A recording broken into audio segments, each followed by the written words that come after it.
রাজনীতির ঊর্ধ্বে থেকে দেশপ্রেম ও টিম স্পিরিটে ক্রীড়া নৈপুণ্য দেখিয়ে দেশকে এগিয়ে নিতে ক্রীড়াবিদদের প্রতি আহ্বান জানিয়েছেন প্রধানমন্ত্রী তারেক রহমান। প্রথমবারের মতো বিশিষ্ট ক্রীড়াবিদদের ক্রীড়া ভাতা প্রদান কার্যক্রম শুরু করে প্রধানমন্ত্রী আশা প্রকাশ করেছেন ক্রীড়াঙ্গনের উন্নয়নে সরকারের পাশাপাশি বেসরকারি প্রতিষ্ঠানগুলো এগিয়ে আসবে। 30 এপ্রিল সিলেট থেকে নতুন কুড়ি স্পোর্টস শুরু করার ঘোষণা দিয়েছেন প্রধানমন্ত্রী। রাহুল রায় রিপোর্ট। প্রধানমন্ত্রী হিসেবে দায়িত্ব নেওয়ার পর থেকেই নিজের প্রতিশ্রুতি পূরণে কাজ করছেন তারেক রহমান। এরই মধ্যে ফ্যামিলি কার্ড প্রদান, খাল খনন কর্মসূচি, উপাসনালয় ব্যক্তিত্বদের সম্মানী দেওয়া শুরু হয়েছে। এবার ক্রীড়াবিদদের জন্য চালু করলেন ভাতা প্রদান কার্যক্রম। প্রধানমন্ত্রীর কার্যালয়ে বিশিষ্ট ক্রীড়াবিদদের প্রথমবারের মতো শুধু ভাতা প্রদানই নয়, দেয়া হয়েছে ক্রীড়া কার্ড। আর আন্তর্জাতিক পর্যায়ে অবদান রাখা ক্রীড়া ব্যক্তিত্বদের দেওয়া হয়েছে সম্মাননা।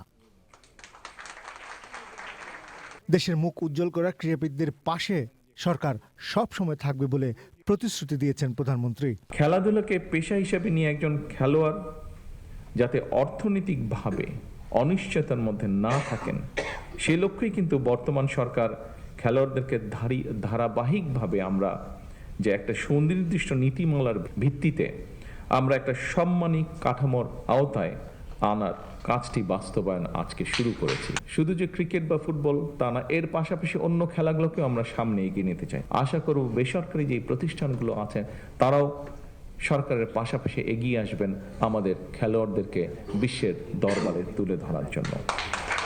ক্রীড়াবিদদের দেশের সম্মানকে সবার আগে প্রাধান্য দেওয়ার আহ্বান জানিয়েছেন প্রধানমন্ত্রী। দেশপ্রেম, ঐকান্তিক ইচ্ছা আর টিম স্পিরিট থাকলে আপনাদের সাফল্যজনক অগ্রযাত্রায় কেউ বাধা হয়ে দাঁড়াতে পারবে না বলে আমি দৃঢ়ভাবে বিশ্বাস করি।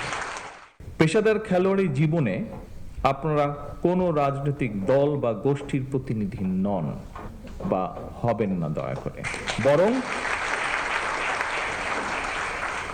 বরং ক্রীড়া নৈপুণ্য দিয়ে দেশের প্রতিনিধি হয়ে উঠবেন আপনারা।